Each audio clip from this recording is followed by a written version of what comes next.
황당하고 또 분노하지 않을 수 없는 상황입니다. 병원 인수합병은 박근혜 정부가 추진한 영리자회사 제주 영리병원과 함께 역대 최악의 의료민영화 정책입니다. 근데 앞서 두 가지는 행정명령으로 추진했다는 점에서 더불어민주당이 핑계라도 될 수 있었을 것입니다. 그런데 이번에 더불어민주당이 통과시킨 의료민영화 법안 스스로가 합의해서 복지위에 통과시켜준 것입니다. 이 법안의 문제점에 대해서는 수차례 저희가 기자회견과 입장으로 밝혔습니다. 의료기관은 합병이 되지 않고 해산 시 자녀 재산은 국가의 것입니다. 이걸 사고 팔게 하는 게 민영화가 아니면 뭡니까? 이런 규제를 받아들이면서 병원들은 각종 세제 혜택을 받아왔습니다. 그런데 병원들이 이걸 자유롭게 사고 팔게 하겠다는 게 국민의 세금을 정부가 갖다 바치게 하는 게 아니면 무엇입니까? 지금도 네트워크 병원들 편법으로 판을 치고 있습니다. 온갖 과잉 진료를 하면서 환자들 의료비를 훔쳐가고 건강을 파괴하고 있습니다.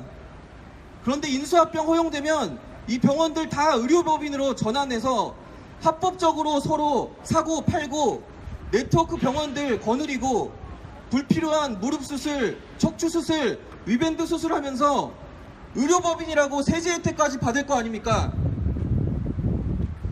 그리고 병원들 진료에는 아무 관심 없으면서 서로 매매 차익 남기려고 사고 파는 병원 상품화 가속화될 것입니다. 의료가 환자를 치료하는 곳이 아니라 상품으로 뒤바뀌어서 한국 의료체계 완전히 망가지는 법안, 그게 바로 이 인수합병 법안이고, 그래서 역대 최악의 의료민영화 법안이라고 부르는 이유입니다. 그리고 박근혜 정부가 이미 영리자회사를 허용했습니다. 영리자회사 허용되면 미국처럼 영리병원 체인, 미국의 의료비 폭등을 일으키는 병원이 우리나라에 도입되게 됩니다. 그래서 4차 투자 활성화 대책이 영리자회사와 인수합병이 한 세트인 것입니다. 그런데 가장 통과되기 힘든 게 무엇이겠습니까? 바로 의료법 개정안이었습니다. 근데 이 법 개정안을 바로 더불어민주당이 통과시켜준 것입니다. 병원협회의 가장 큰 고비를 더불어민주당이 넘겨준 것입니다. 더불어민주당은 자기들이 통과시킨 법안이 얼마나 심각한 의료민영화 법안인지를 알고 지금 당장 이것을 폐기해야 됩니다. 더불어민주당 20대 총선 공약, 의료민영화 막고 공공성 지키겠다고 했습니다. 서민들의 의료비 부담 덜겠다고 했습니다.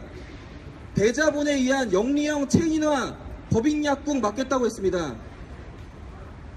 근데 총선 끝난 지 한 달도 안 돼서 가장 심각한 의료민영화 추진하고 있습니다. 의료비 폭등시킬 의료민영화 정책 통과시켰습니다.